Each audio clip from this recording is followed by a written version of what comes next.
Welcome to the Best of Investing. I'm Edward Brown, your host. Here's our format. A bunch of guys sitting around a bar. There's no bar. Having drinks. There's no drinks either. But we're talking business, and you, the audience, are listening in. The Best of Investing is actually a radio show that has been around since August 2010, and it airs every Saturday on Fox News Radio, 9:10 a.m. at 1 p.m. Now, we're not a political show. We're strictly business, so everyone will be happy with that. Remember, I'm Edward Brown, wishing you the best of investing. Are you ready? Let's go. All right. We are in the studio with a special guest, Kate Collins from Gaia Energy Systems. She's going to teach us about solar, and I'm going to ask the first question. Does solar really pay for itself? Absolutely. Okay, next question. No, okay, well, what is the payback system, payback of the system and return on investment? Well, it sort of depends on how large of a system you're going to put out. It depends on how much power you're using. And the big thing with solar to realize is that the size of the house does not matter. It's all about energy consumption. So most people in our area, we find, have pretty high energy consumption. We're a pretty consumptive... Especially if you have single pane windows. Right. Oh yeah, well that's a given, and that's the first thing we do before we even talk about solar is switching all of that out. You want to make the house more energy efficient.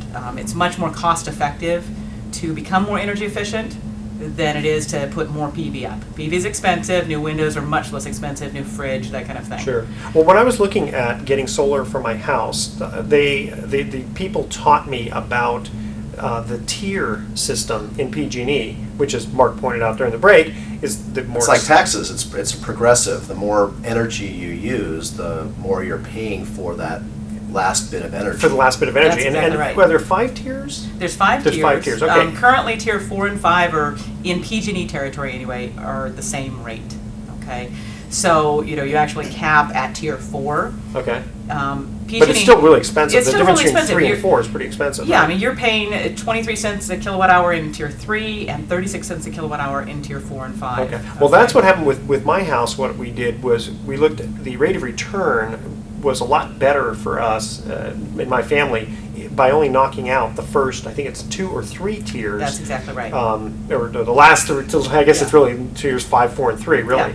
Yeah. And so it was only like a 5 kilowatt system, and I think my return on investment payback time was going to be somewhere between 7 to 10 years, assuming PG&E costs don't go up. Right. And actually... Which you know they will. Of course. You know they will. I mean, historically, they've gone up at least 6.5% over the last 20 years. And we've seen sometimes, 2 years ago they went up, it was about 12% in 1 year. Now they have sort of leveled off, which is great, but I guarantee they're going to start going back up again. Well, I love it when PG&E goes to the PUC and says, everyone's so efficient that we need more money, so raise the rates. Like, why do you become efficient then? So what do? You do a calculation based on the old PG&E bills? Yeah, what we do, if we have historical data, that's the best way to do it. Okay, so we go into the house, we look at what is their usage over the last 2 years. We look at any patterns. We try to see if there's any place where they're spending more than they should be. Yeah. If they're using more power than they should be, we try to correct that first. Because like you said, your power, you got out of the top 2, 3 tiers, and that's going to give you a very good rate of return. Exactly. And, well, I know someone who had spent $90,000, because I think a lot of people think with solar, okay, the idea is to zero your bill out.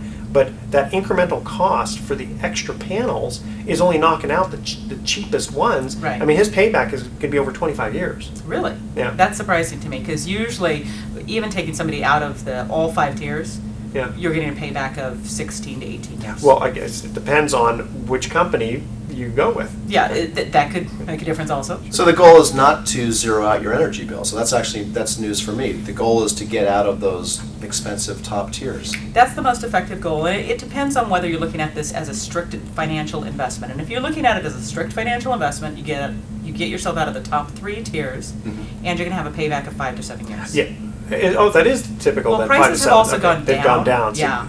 So this was done a while ago. If there's a power outage, will you still have electricity, or is it? Not if you don't have batteries in a generator.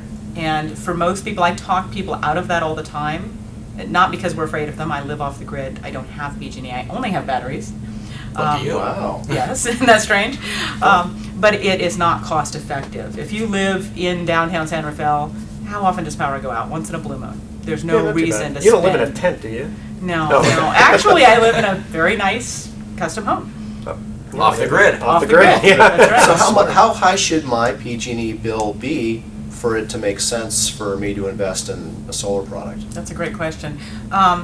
Really, if your PG&E bills aren't at least $100 a month, then the only reason to put up solar is for the green, green, element. yeah. It's for I mean, environmental I don't know. reasons. I guess you have to have like a little condo in order to, and then at that point you're probably not allowed to do it because you have to association. I don't you know. ever remember having $100. $100 bill. Can you run a refrigerator for $100 a You month? can, No. you can. No, we have people who I think come my to us I and think they've my got night full lights bills. cost me more than $100 Yeah, I a think month. so. You need an energy consultation, let me tell you. Yeah. It's all those little adapter plugs that you have in the wall for charging. That's what's sucking up all the energy. I guess so. Can I put candles in instead? That'd be- That's not a good idea. That's not a No, good no. idea. What do Okay. you typically find when you go into someone's house that that they're wasting electricity? Because it sounds like that's something that you also do. You go, oh well, you can probably save a whole bunch of money if you didn't do that. Absolutely. Well, the first trouble spot is old appliances. Yeah, old So refrigerators yeah, and you've stuff, got your grandparents' freezer. It's been working for 60 years. It's great. It's costing you an arm and a leg. Well, I went back to the old ice box. I just Yeah. got a big block of ice, and that's like Icebox. Is that That keeps Energy every- Star compliant? it is. It keeps everything cold. Yeah, but you have to make the ice, right?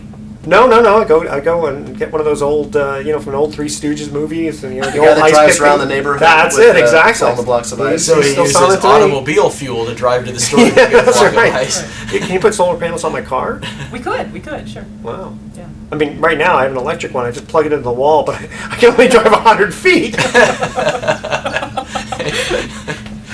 Yeah, that doesn't work so well. No, I was sometimes I wondering just crack about, myself up, you're yeah. trying to keep, we were talking about the return of investment, trying to keep the costs under control in putting solar on your house. So is there anything out there like tax credits or rebates that would help you do that?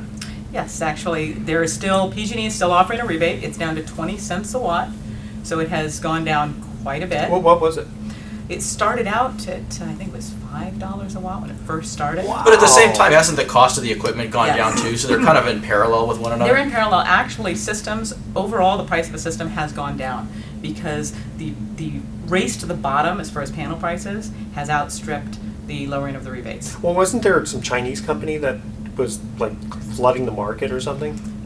China has manufactured enough solar modules to keep the entire world supplied with solar modules for the next 4 years.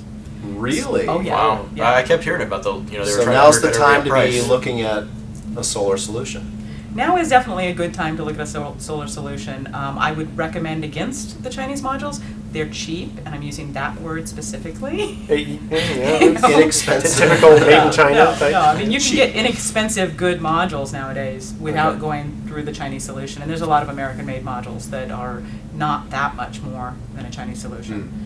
So what is a typical cost that someone is looking at? Is it still a big barrier to getting something like that put in your house?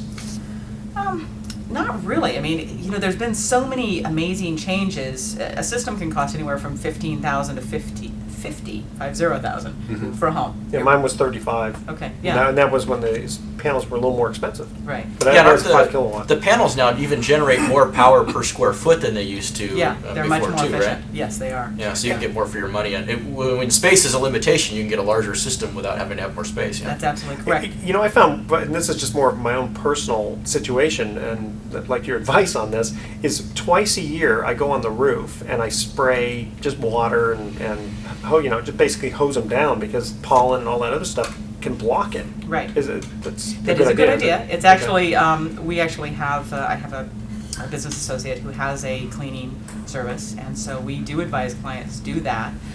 The thing you have to realize, if you just go hose them down, you want to make sure that you don't have really hard water, because the hard water can actually put a Yeah. film on the PV that will shade them or cause more loss More of power shade, production than the pollen. Well, I tell you, on my roof, because of the hill and all that, it's really scary being on the roof getting toward the end. That's when I get my daughter to do it. That's nice. You And like I hold her by the legs. And, okay, sweetie, remember, Daddy loves you. There are services. You can pay for this. It's more cost effective. Yeah, but it than a costs like microbill. $10. I'm not going to pay that. No, I'm just kidding. What kind of financing is available for people who want to put these on? Well, can I ask you that? Yeah. You do financing, right? Hard money? Yeah, well, I guess, I'd make it's owner occupied and we're not really big on owner-occupied. Oh, okay. But We do wait, investor that loans. actually goes okay. into one of my questions: is does it increase the home value? Because in theory, then if it's a non-owner occupied building, you might actually finance it if it Oh, increases the absolutely. value. So Yeah. does it increase the value? I mean, one would think it does if your PG&E costs are down. Well, there are market studies that say absolutely, and there are market studies that say it increases the value by this. However, you have to look at what the economy's at and where we're at. So if homes are selling, then yes, it's Yeah, in a increasing the normal value. market, In a normal yeah, market, yeah. yes, it would increase the value. In our current market, I tell customers to be a little bit cautious in thinking that this is going to increase the value of their home by the cost of the thing. system.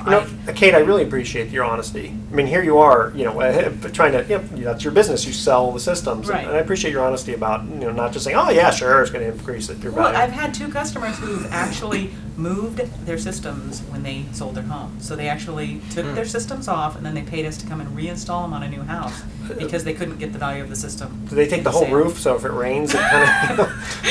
I guess there's ways to take it off the roof and still keep the roof intact. Yes, there Okay, are. and we'll be right back. Welcome! You're listening to the Best of Investing on News Talk 910. You know our show. It's where we present valuable information about real estate, the financial markets, and other economic business of the day. And since we have a few new listeners, we have lots of new listeners. Here's our format. A few guys sitting around a bar talking business with you, the audience, listening in. I'm your host, Edward Brown, and I'm delighted to have as my co-host Mark Hanf of Pacific Private Money, California's fastest growing private lender, and Brian Burke of Praxis Capital. You like the way I say that? Fastest. It is, and it's true. It's true. You're growing leaps and bounds. We're on fire. Our phone number is 888-912-1190. Write that number down, 888-912-1190, because you're going to use that number to answer the trivia questions for 3 vacations given away during each commercial break. That's right, we're giving away 9 vacations during this show. The vacations are sponsored by Lighthouse Resort and Marina, which is located 1 hour northeast of San Francisco. The vacations are free. Their only request, a $75 cleaning fee to cover housekeeping expenses. Their website is lighthouse4fun.com. You can reach them at 916-777-5511. And today's trivia theme is exciting finishes in sports. Brian's favorite subject. Ooh. Our website is bestofinvesting.com. Check us out on Facebook and YouTube by typing Best of Investing Radio Show. And World Wraps in Corte Madera and Santa Clara is still giving our listeners a free smoothie with purchase of a wrapper bowl. If you mention the Best of Investing, go there for lunch today. Best Wraps in town. Don't forget to mention Best of Investing for your free smoothie. And one of the reasons I have this trivia theme of exciting finishes in sports is because we have a very special guest, a very good friend of mine, Paul Kingsman, who is the 1988 bronze medal winner in the 1988 swimming Olympics in the backstroke. And if you go on his website, which is still active, Paul Kingsman. Very active. Very active. Okay, Very Paul like that. PaulKingsman.com. You can see one of the most exciting swimming races, to me, of all time. Thank you. Okay.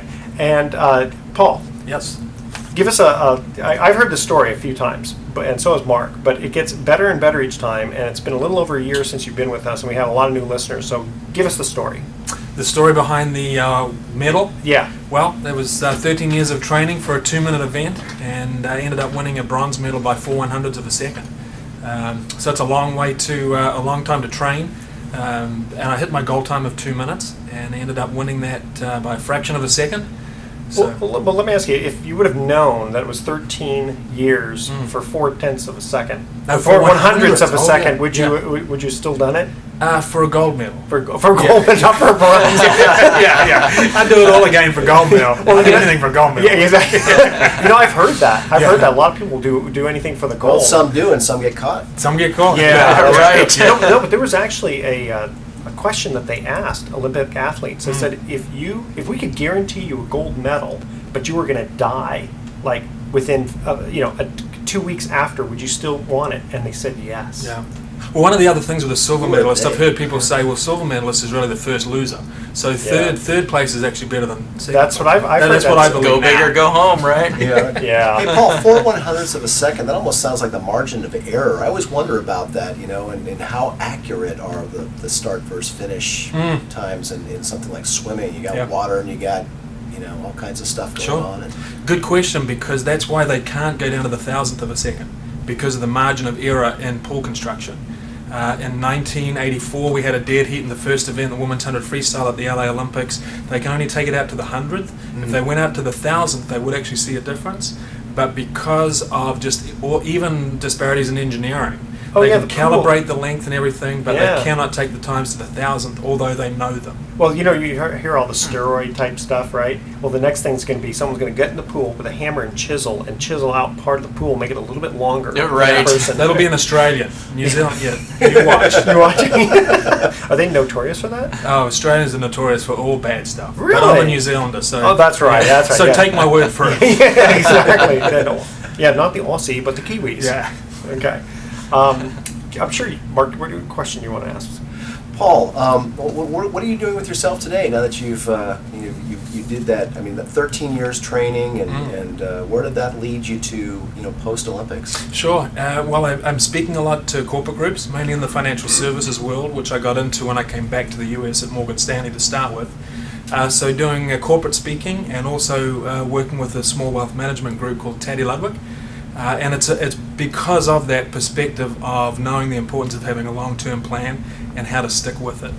And as you said, I did that for 13 years, and it's the same with finance today as far as setting goals and objectives and having somebody to track, help you track. Well, I think one of the things that you've talked about is distraction, as I remember. And if you give us a little story about the distraction of the fourth place finisher, I think that'll... and I never noticed that. In fact, I was talking to a group earlier this week, and never noticed what was the cause of that until several years ago, and saw the guy that came fourth on the last couple of strokes actually turned and looked at me. And if he hadn't have looked at me again, he would have come in ahead of me. But he looked once and saw me, and that was enough of a distraction to look again. Did you smile at him? No. Stick your tongue out? You never look for the wall. Yeah. I mean, you just never look for the wall. But he did, and in that split second, we were only 4 meters away from finishing. In that split second, a lot changed. So, oftentimes when I'm showing the video, people are like, oh no, he looked as like, what are you feeling sorry for him for? It kind of changed lives, but, that's what life's like. You can't get distracted. You can't take your eye off the ball, or in this case, take your eye off the pool. Off the wall. Off the wall. Yeah. I wonder if he's gone through. He hasn't committed suicide or anything. No, a number of people have asked me if we ever spoke, and we never did, because they take the 3 medalists away. They take the other 5 guys out the other side. So we never had a chance to talk. Yeah. And depending on what country those losers are from, they might get beaten up. Yeah. Oh yeah, or killed. Yeah, I remember. Isn't that amazing? In soccer, Yeah. a guy accidentally kicked a goal in his own, kicked it in his own goal, and suddenly he disappeared. Yeah, it's serious business. Wow. Okay, now I love some of these stories, and I know the audience will enjoy these too. Now, remember, Paul comes from New Zealand, and so winning a medal in New Zealand, you're kind of a national hero. It's a big deal. Okay, tell us a story about when you didn't have your ID. This was in. This was in the jogging. Right. Yeah. So I was in a small clothing store in the middle of nowhere, which in New Zealand isn't hard to find. And so I bought a pair of jeans. Did not have any ID. And this was after the Olympics. This was after the Olympics, yeah. In fact, this was after the Olympics, and right before it was called the Commonwealth Games, and we had done a jockey campaign. They had 8 athletes, including a couple of All Blacks, do a jockey poster campaign that was very successful for them. And so we were done as centerfolds wearing jockey, one at a time. And so I bought these jeans from the store and didn't have any ID. And the lady said to me, we need to see ID because you can't leave here unless you're paying for it. If you're paying for it with a credit card, we need to see photo ID. I said, I'm really sorry, I don't have any ID on me.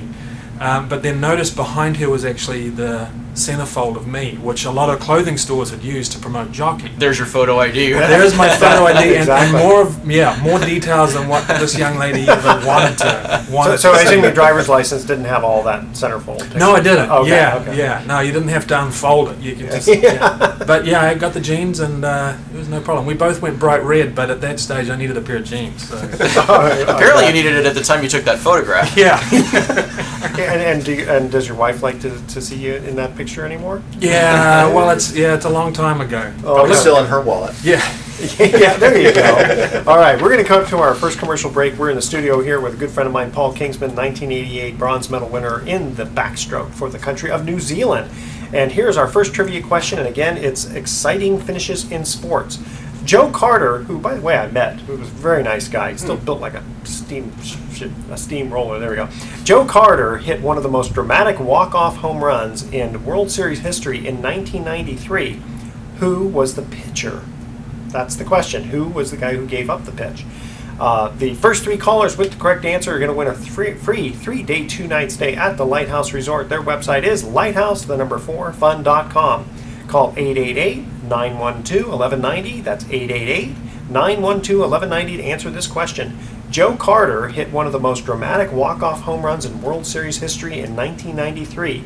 Who was the pitcher? 888-912-1190. Make sure to include your name, your address, your email address, and speak slowly and spell out each letter of your email, please. And we will be right back.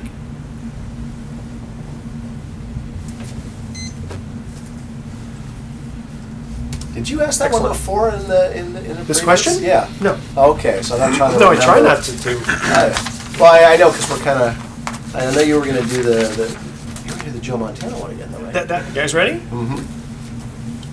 So then I'll get into the ask Yeah, about the absolutely. Commonwealth Games. Okay. All right. Very sad story. Okay, here we go.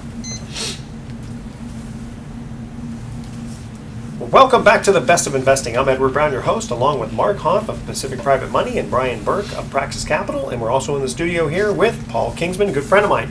And when we cut to the first commercial break, we asked this trivia question.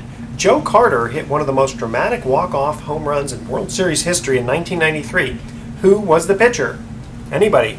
Blank stares. Mitch Wild Thing Williams. Mitch Williams for Oh, the wild thing. Yeah. yeah, for the Phillies. That's right. Okay. You made I a think that's movie. probably where they get from Major League. Wild Thing. Yes. Yeah. Okay. That's what I was thinking of. Yeah, wild Yeah. thing from the movie Major League. Charlie That's right. Sheen. Charlie Sheen, exactly. Okay, Paul, tell Definitely us Wild of now. Okay, now you had really now he's really wild there. Yeah. Okay, in life. Okay, so it was very exciting, dramatic in a good way. The Olympics. Now take us 2 years later, where it's a little bit more of a sadder story with the Commonwealth Games. Sorry to put you on the spot like this and bring up these memories, but hey, That's got to okay. make good Are there radio. tissues around? Yes, there are. No, we had the Commonwealth Games 2 years later, and because of my swim in 1988, I was very well known in the country. I had 3 TV commercials going at the time, and no one had come near my time. But I'd been distracted, had gotten distracted. And relative to what I speak about on distractions, it's often the obvious things that sound good that can be the biggest distractions. And so made 3 TV commercials, went traveling around a lot, promoting the bank I had done those for. But it was a deviation from what got us there in 1988. And I paid a price. I swam the heat in the morning and came back that night, and all through the day knew I was in trouble. Things just didn't feel great in the morning. I was walking into the pool that night actually and had a lady come up to me and tell me how much she'd saved because they could only afford 3 tickets to come and watch, and they were coming to watch me win gold and coming to watch me perform for New Zealand. Because remember, coming it was, to hear the anthem. I don't think the audience knows this, is that the Commonwealth Games were actually held in New Zealand. Commonwealth for- Games were for held that not year. only in New Zealand, they were held in my hometown, about 5 pressure. minutes from where, Yeah, right. from where I live. So yeah, no pressure at all. Very So convenient, they though. were very keen to see the gold medal, and I came second. And a Canadian came in ahead of me. And he connected Canadians. with, I know, and he comes back to me on LinkedIn about 4 months ago. And I assumed he wanted to be friends or whatever, and I'm Did still you trying ask to him? find. Did you ask him for that No, medal? he I'm just trying wanted to to find rip his. you again. I'm trying to find his address. I want my gold medal. I got a really good baseball bat. It's just time for a rematch. Yeah. Yeah. So no, I came second that night, and it was a tough one. But what was the big distraction? Because wasn't the Super Bowl going on at the time? We had Super Bowl that day, and I can admit this now because I'm older and we all make dumb mistakes. But got into watching that day. I was because coming from Cal, 49ers were big news, and I was a 49er fan. And instead of resting, which I always did, especially in major meets between heats and finals, decided to just relax and watch the 49ers play instead of rest. It's not too resting. I mean, there's too much excitement going on with the 49ers. Oh, it was a great game. Yeah, I can't remember how many that won at that stage, but yeah, it was a great game, and it was a way of having. It was just a way of feeling connected to the guys that I knew up here at Cal, and yeah, it was February 1990. Wow. And Mark, you wanted to ask about the Yeah, public speaking. so Paul, you go into public speaking after that, and this is more of a question that I'm curious of, because I'm starting to do public speaking myself, Yep. and I'm finding it a little bit, challenging on the preparation side. What did you do to prep yourself when you got into public speaking? How did you? Yeah, that's a good How'd you do question, because typically what people will do is they'll watch people, and I've watched a lot of people, and still do, because you always learn from them. They'll watch people like Steve Jobs, and they'll always say, "Gosh, they make it look so easy," but it's actually from practicing. They practice and practice, and there are certain lines that you're looking to bring out in a relaxed, spontaneous-looking way. And people will often say, "Yeah, I mean, you're so natural at it." It's like, no, it takes a lot of work. But one of the tougher things is the entry barriers to speaking are low, as far as anybody can get up there, and so there's a lot of clutter out there. So it's finding those, the key things that people are wanting to hear about, and then a very simple structure in the talk. Well, it's funny because most people say that they'd rather die Yeah. than actually speaking speak publicly. Then Right, speaking yeah. publicly and wearing Speedos, two of the top three things. Come on. True. I've done Are them you both. serious? Yeah. Apparently that's the case.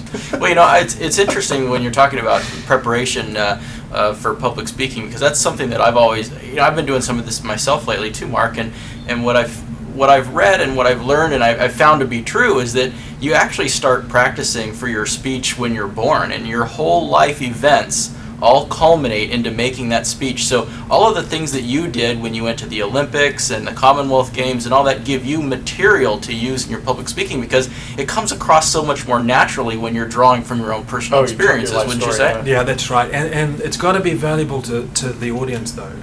A lot of people will stand up there and they'll just rattle off a load of things that they've done. Right. It's got to be relatable to the audience. They're sitting there thinking, so what? And you've got to be answering that question with content. And so it's not necessarily that the content needs to directly relate to the topic, but you need to know how to relate your story to the topic and connect the dots for them. Absolutely. So how can you relate swimming to business and fix that synapse together? I think that's what draws people Well, in that's and what makes you're them talking about, interested. being the distraction. Yeah. Right, So exactly. I'm talking about distraction proof. That's where we're coming from. And as soon Yeah. as you tell that to somebody, when they say, "What do you speak about?" I speak about overcoming distractions. The immediate response is, "Oh boy, I could really use that," and that's Right. the exact response I'm looking for. Yeah, see, the only Right. preparation in life I have is preparation H. But at least I can relate that to the audience. Yeah. That mentally for us is a big distraction. Thinking about that. Distractions nowadays are just that's a major thing for me, and in the last year I've found myself doing certain things to help my productivity with regard to eliminating distractions. And some of the things I did, for example, I turned off all the notifications on my phone. I don't get beeped every time I get an email on my cell phone, and then I get the same email on my desktop, and you can turn off those notifications, and then I've got my cell phone actually, the only notification I get is my cell phone actually goes off. It beeps every hour. But that's an alert for me to kind of pull back, stand up, walk around, and go, okay, am I working on the most important things that I should be focusing on today, my vital functions? Right. And so the distractions, oh my God, it's Yeah. just, I read an article actually it's in this month's Success Magazine by Mel Robbins, and I've heard this before, but she put it up really well, is that first thing in the morning, don't go look at your inbox. That's just everybody else's agenda for your day. That's right. You That's know? right. And, We've gotten into a routine that where we've confused responding with thinking. Right. And we're response driven right now, and especially with what you were saying about the PDAs, people are just getting too used to responding instead of thinking through different situations. But I'm a big fan of time blocking. Yes. And a lot of people just sort of roll their eyes when you say that, but if you think about it from day one, right through to when we were 24, 25 and left college, we lived the first 24 years in a time-blocked environment. And so when you think about college, when you think about high school, when you think about elementary school, there were certain times to do things and certain times where you didn't do them. But we got everything done. And then at 25, we rock out of college and we enter an environment that is so full of distractions, and we think we're all growing up, we don't need to have a structured time block system anymore, and we struggle. And the planet now has access to us, not just one or two people. We were also told as young people it's polite to listen. Well, that was fine when one or two people could have access to you. Now it's the world. And so how do you politely say, I don't need to hear this, and carry on? So yeah, these are big issues that I people didn't think struggle I had enough distraction. I had to sign up for your junk mail. Right. Yeah. That was my newsletter. No, yeah, good stuff. Okay, this second trivia question, we're going to cut to commercial break, is that kind of almost right up your alley there.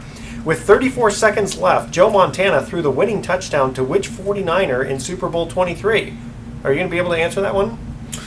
Yeah, I really don't care, Edward. It was the 49ers in Montana I was watching that led me to... Cost you a gold medal. cost me a Oh, gold I'm medal. sorry So about Montana that. still owes me. If you're still listening, Joe. Okay, the first 3 callers with the correct answer are going to win a free 3-day, 2-night stay at the Lighthouse Resort. Their website is lighthouse4fun.com. Call 888-912-1190. That's 888-912-1190 to answer this question. With just 34 seconds left, Joe Montana threw the winning touchdown to which 49er in Super Bowl 23? Call 888-912-1190. Make sure to include your name, your email address, and speak slowly and spell out each letter at a time, please. And we will be right back.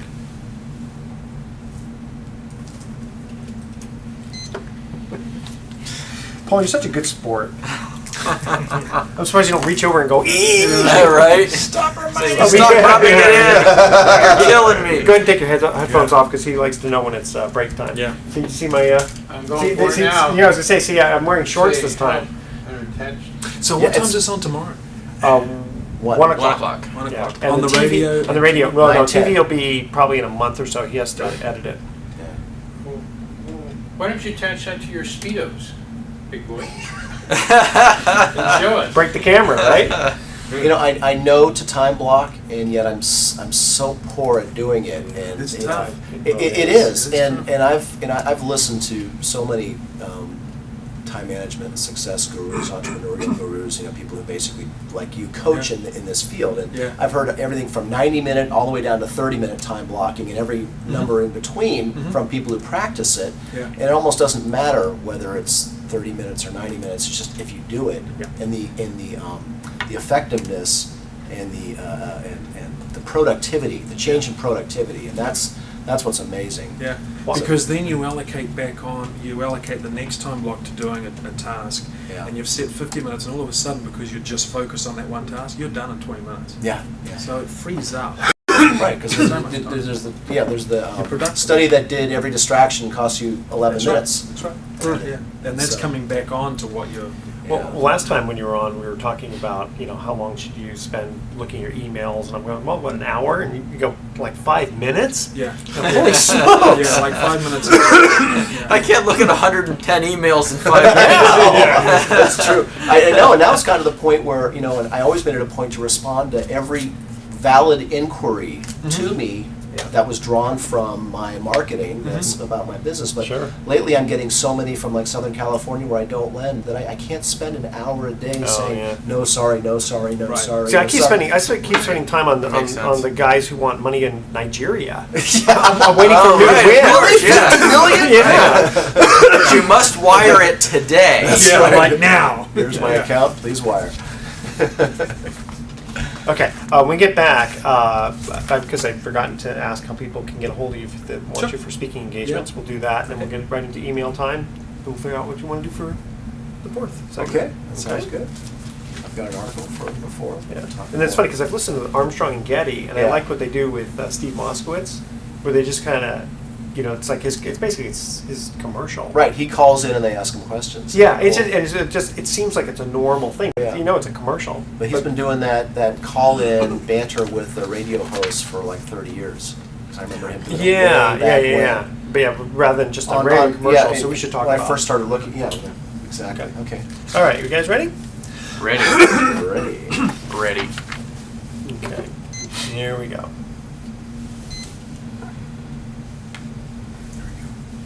Welcome back to the Best of Investing. I'm Edward Brown, your host, along with Mark Hunt of Pacific Private Money, Brian Burke of Practice Capital, and our guest, Paul Kingsman, 1988 bronze medal winner. And when we cut to the second commercial break, we asked this trivia question. With just 34 seconds left to go, Joe Montana threw the winning touchdown to which 49er in Super Bowl 23? Come on, Brian, you know that. Oh yeah, I'm a big football fan. Don't know. Mr. NASCAR. No. Anybody? Jerry Rice. No, that's D. White Clark. No, no. No. That was back. Oh, in and you thought you 1981. had it too, didn't Yeah. Oh. John Taylor. You remember that one? Oh, that's right. Yeah. That's You're what just gets thinking listening about poorly. it. Yeah. Well, that wasn't a Super Bowl. He threw to Dwight Clark. That was the catch. All I need to work on my listening skills. And Paul, before we're going to still have you in the studio, but if people wanted to call you to have a speaking engagement, Yes. how would they get a hold of you? They can email me at paul@paulkingsman.com. paul@paulkingsman.com. Okay. And stick around because we're getting into email time here. Mark, we received an email from an interesting listener here. It says, how do you protect your investor from a fraudulent borrower? That's a pretty darn good question. Yeah, and it's one that we get frequently. So I'm president of Pacific Private Money. We are a private money lender, also known as a hard money lender here in the Bay Area. We're based in Marin. Been in business for about 5 years, and we're one of the more prolific private money lenders in the Bay Area. In fact, I'm pretty sure we do more loans per month than any other Bay Area private lender, and I think we do that high a volume because of our among other things, our investors really like our loans and our note investors, and because I think we do a stellar job of underwriting. And you're not greedy. Well, that helps too. Well, that gets the borrower volume coming your way when you're not charging, a huge amount of points, and you're trying to get a fair interest rate for private money, that is, Yeah. for your borrowers. And you're paying a good interest Right. rate to your lender. So we get a lot of loan applications, and so what's great today is that we have a lot of technology at our disposal. So every borrower that comes to us, even though in the old days of hard money lending, it was called hard money because it was equity-based lending, meaning you were going after the asset, and really as long as the owner of the property could fog a mirror and sign a set of loan docs, you really didn't care. Yeah, because you about said, hey, that I want the person. property. That's Right, called the you got loan-to-own loan- strategy, oh, right? Now that still holds true because, again, we're not making high percentage loans. The highest percentage we generally go to is 65% of today's market value. But most of my investors, they're using their self-directed IRAs or their life savings, and they're looking at making a loan to a perfect stranger. Yes, they're going to get between 8 to 10% interest on that money, which is fabulous, but still it is their life savings or their IRA monies, and they want to know that they're going to get paid their monthly interest as promised, and that they're not going to have trouble and have to go foreclose, because generally most of my investors really don't want to own that real estate. They just want to make the return that they can by making a loan to a real estate investor who's going to make a profit on that property. So, Okay. so what we do is we always do a credit check, no matter what. And I have a few borrowers that complain about that. I said, look, this is what we do. We don't make loans based on your FICO score, but I want to know what your credit profile looks like. I want Sure. to know what kind of Not 15 judgments against Right. you. Right, Yeah. collections. Have a history of getting loans and not paying them or back. you're late right. on a lot of other things, Yeah. and if you're going to be late on your credit card and your loan payment and stuff, you're probably going to be late on my loan, and I just want to know that in advance so I can make a value judgment and know Good who point. I might, I may not present it to certain types of investors who have a general expectation. But then you also, from the standpoint of protection, you also get title insurance. Well, we get right, and so the next thing we do, so we do the credit check. I also do a background check. I've got access to the same type of facilities that private investigators can. It costs a lot of money, and you have to qualify for it. But we have that at Pacific, so we do a background check based on their name, date of birth, social, and all that. So that tells us stuff that wouldn't appear in a credit report. Like he's a convicted felon for financial fraud. Yeah. Well, no, that's exactly These are the kinds right. of things you'd want to know. We have discovered some very interesting things that have caused us to pass on certain loan applications. We denied your loan, but the police are on their way. And then the other protections that are part of making a loan they're essentially the same protections that Bank of America has when they make a loan to you on your home. You get there's a recorded deed of trust. There's title insurance by a title insurance company that is insuring your first lien position on that property. There's hazard insurance with the lender's name on it. So a lot of our lenders do lend in their personal name or the name of their IRA. So there's a deed of trust in their name. There's the hazard insurance in their name.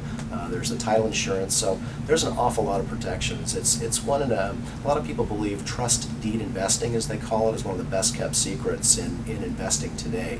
Because 8 to 10% is a fabulous yield to get for what many consider to be a very an investment with safety and security features that are much stronger than a lot of investment opportunities out there.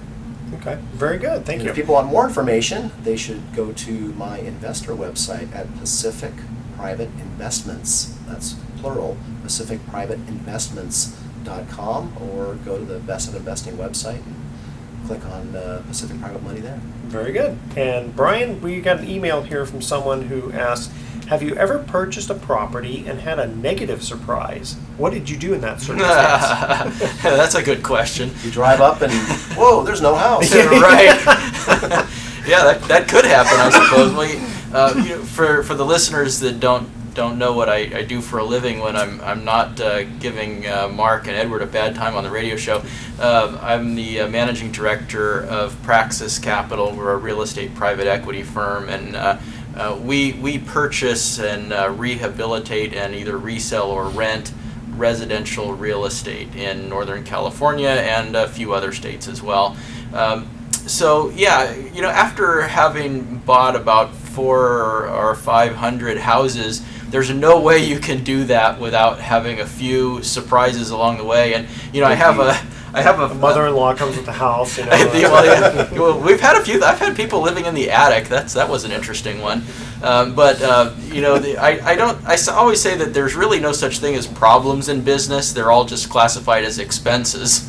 So you just really have to figure out how much. It still costs money. Everything is just how much is it going to cost to fix That's it. True. And it's no different in real estate investing. You get out to the house and you find that the termites ate the floor out. That's an expense, and you'll have to account for that. And maybe you didn't know that going into it. And I think that's one of the important reasons why investing, especially if you're buying houses at foreclosure auctions, where you don't get the opportunity to do a complete inspection of the house. You don't get an opportunity to do a pest report or a professional home inspection. So it's a business that isn't really for the faint of heart or for the inexperienced, and it's one of those do not try this at home kind of businesses. And after having done a few hundred of them, you get pretty good at identifying those surprises before they materialize and in addressing them when they materialize. And it's not an if, it's a when. Well, and I went to a presentation you did years ago, Brian. I think it may have been the first time I heard you speak, and you were showing a bunch of before and after photos of properties that you had rehabbed that you bought at the courthouse steps. Yeah. And the one that got the audience in stitches was before, there's a house. After, it was a lot of dirt. A vacant lot. You didn't have those pictures backwards, right? That's right, yeah. And then I had an after where we had built a brand new duplex on the property, so eventually it looked pretty good. But How much did you buy that property for? Oh, I think we paid about $40,000 for it, and this was back in 2005 when when the peak of the market, a lot was worth $100,000. So we knew we couldn't lose even if we had to tear the house down. And unfortunately, we got there and found out we did have to tear the house down. There wasn't anything salvageable, but at the end of the day, we built a great duplex on it, and it made a great profit on it as well. So it was still profitable. Oh yeah, it did. Yeah, I guess in we 05, made quite a bit of money on that one. I wonder if that would be profitable today. No. Yeah. No, it wouldn't, because the problem today is there's no way you could actually construct a structure like that for less than you could sell it for, and that's the problem. That's the and I think problem, we'll get into that in the next segment of the show. Yeah. Is the disconnect between the cost of constructing real estate or real property now versus its value, and there's a big disconnect. They still haven't come back from that. Yeah. Okay, we're just before we cut to our third and final trivia question, commercial break. We're going to have another special contest next week. Awesome. And next week we're going to have a special giveaway of 2 nights at the Vichy Springs Resort. Vichy. And the Vichy Nice. Springs, yeah, it's the Ukiah. best. That's right. It's the best of 2 worlds. A country inn and a hot springs resort with 26 rooms and cottages that include their world-famous naturally warm and carbonated mineral baths. Sounds wanna good. win that one. Wouldn't that be great? I could use that right now. Hot soaking pool, Olympic-sized swimming pool, and 700-acre private you heard reserve. that. Yeah, for walking and exploring. Breakfast is included, as are all the resort activities. Vichy Springs is just 2 hours north of San Francisco and 1 hour north of Santa Rosa in the North Coast wine country. And here is our third and final trivia question. One of the most exciting catches occurred when Eli Manning threw the ball to this receiver who caught it against his helmet in Super Bowl 42. Who was the receiver? The first 3 callers with the correct answer win a free 3-day, 2-night stay at the Lighthouse Resort. Their website is lighthouse4fun.com. Call 888-912-1190. That's 888-912-1190 to answer this question. One of the most exciting catches occurred when Eli Manning threw the ball to this receiver who caught it against his helmet. Everyone remembers that in Super Bowl 42. Even Brian remembers that. Okay, who was the receiver? Make sure to include your name, email address, and please speak slowly and spell out each letter for us, and we'll be right back.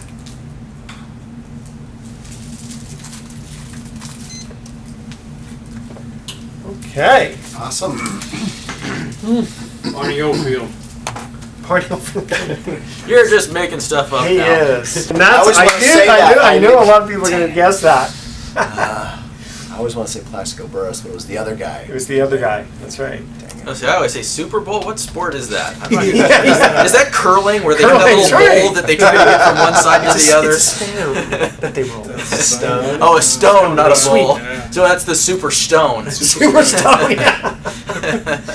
Super stoned. Well, today is 420 after all, right? Oh my God, that's right. And that I got this confused. That looking. started in San Rafael too. Oh, did it really? Yeah, Why it does that started- surprise me? it's known to have started at San Rafael High, as a matter of fact. Oh, is that- And, Wait, it what's went that? Wait a nationwide. minute. 420. What is The it? comment 420 is I'm going to go get stoned. Basically. Yeah, that was the underground That was code the, word that's right. for. Because Oh my gosh, I forgot 420 about was that. right after the last bell at San Rafael High, and people would go off into the under the bleachers and go get stoned. You know, so when I went to School went to Terra Linda High 420. back in It the did. 70s, I mean, they actually had a smoking section. Yeah, they did it at my high school as well. Isn't that wild? Yeah. It's so weird to think about that in Yeah. today's environment. I know, how crazy is that?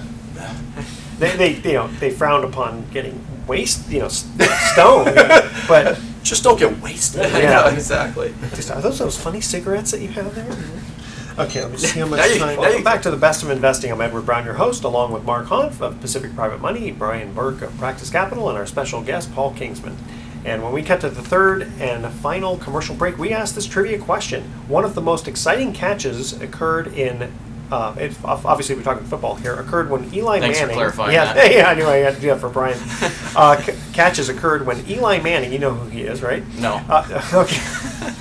Oh, this is going to be tough. Okay. When Eli Manning threw the ball to this receiver who caught it against his helmet in Super Bowl 42, and you know what Super Bowl is, right? I commented at the break, is that curling, where they have that bowl that they go from one side of the court No, to that's the a other? stone. Oh, a So stone. Super Stone into the See, Super I knew Bowl. I knew I wasn't Okay. going to get this question. Okay, I'm out. Who was the receiver?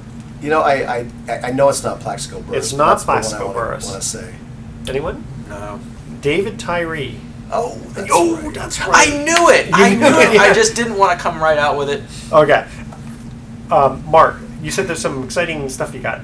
Well, I always have exciting stuff, Of you know, course. and exciting real estate stuff. I mean, gosh, Ooh. Brian and I are both real estate guys, so although I guess I can't really use that term because the article I brought is actually from an email newsletter I got today from the guys who call themselves the real estate guys. I thought we were real estate guys. Well, we kind of are, but we're not the real They're estate real guys estate in guys, quotes right. because they have a little TM by their Ah. name. But they have a radio show, and I actually like those guys. I've gone to a number of their events, and they're very pro real estate, and as are we. And anyway, but it was interesting, so I brought a copy of it. But essentially, what they're saying is now the time to buy single family homes. And of Well, I course, think so. I've been thinking it's time to buy for this entire downturn because you can always make money in real estate, in my opinion, if you know how to buy. And That's you can true. Fix and flip it quickly, but I think these guys are more broadly. The question's more broad: is it really now time to invest in single family homes? Have we hit the bottom? And they talk about how the fact that the billionaires known as Mr. Buffett and Mr. Trump are both I've heard of bullish that. on real estate right Yeah. now, and so the article talks about basically the reasons why, and we've talked about a number of these things, and one we just talked about the last segment. Prices are low relative to replacement cost, which we know is Right. not sustainable. Yeah, it's like 30% in some areas of replacement cost. In fact, we're buying houses now for just over the cost of the building permit. Mhm. So never mind even the cost of the wood and other materials that you need to build it, but just to go to the city hall and get the building permit. Yep. Which no, doesn't that's add any value. At least You're it right. would. No, it adds doesn't add value. any So value. that's reason number one, because it's not economically sustainable that houses are going to trade below replacement No. costs. It's just eventually it's going to bounce back up at least to replacement cost, and then Or have replacement costs go down, but that doesn't seem like it's Not happening. I like don't think Price of so. wood When was the and- last time you saw stuff going, half price at Home Depot? No, you've got Yeah. you've I don't got see that rising very commodity costs happening right now Yeah. with lumber, And steel, labor. concrete, copper, Yeah. et cetera. So that's not likely to happen. The second point they make is rents are high relative to purchase prices, which again we all know that rents have been skyrocketing, and anybody who's out there renting or looking at rentals or looking at the papers and seeing what market rentals are, it's amazing. And inventory of rentals is down. Very tight. In fact, the single-family vacancy rate in Northern California is less than 2.5%. Yeah. So it's really tight. I talk to a lot of people that are out looking for rentals and can't find one. So rents are, even though like this newsletter is saying that the rents are high, but they're going even higher. Yeah. And this has happened at the same time that prices have fallen a lot. So, Yeah. yep. And then the One of third those has to change, right? Prices No. are probably going to go up, is what I think. I don't see any metrics for rents going down. Well, no, and that the third point they bring up, the foreclosure inventory remains high, and why that matters is because the people who currently live in those homes and are not making their monthly payment, well, eventually they're going to join the renter population. That's right. That's exactly what's going to happen, and as they do, there will be even more demand for rentals. So again, that's a good supply and demand. So But it's it also means that as an investor that's looking to invest in real estate, it means that there's actually product out there for you to invest in Right, yeah. when you're looking to buy something. So there is product forthcoming. We just don't know when that, whether it's going to come as a tsunami or a trickle. There's Right. debate on both sides, but Yeah, there is. there's a lot of inventory out there that will eventually come on the market, and those renters need to go. And then the final point is really, interest rates are at record lows. So, that's just 3.1% on a 15-year fixed loan I saw the other day. That's for owner occupied, or is Yeah, that- for owner occupied. Yeah, that's Yeah. amazing. Isn't it something? And so, actually, they do make one final couple of points which are important, and that is inflation benefits real estate investors, and real estate is one of the best hedges against possible future inflation. And there are people out there, most notably Robert Kiyosaki, who I'm told is predicting hyperinflation in 2016. Now, some people think he's wacky when it comes to that. There's What- notable what economists that percentage would disagree that with be? that. What percentage would yeah. hyperinflation be? Yeah. I have no idea, but just the name scares me. Probably double digits. Yeah. Well, I think deflation is scarier. Yeah. But when you think about it, it does make some sense. Real estate prices have been down and depressed for a very long time now. And there's pent-up demand both from the tenant side, being the people that are in houses in foreclosure that are going to become tenants, and on the owner side from people who have doubled up, moved in with friends and family, and are going to eventually be looking to get out into either the rental or owner pool.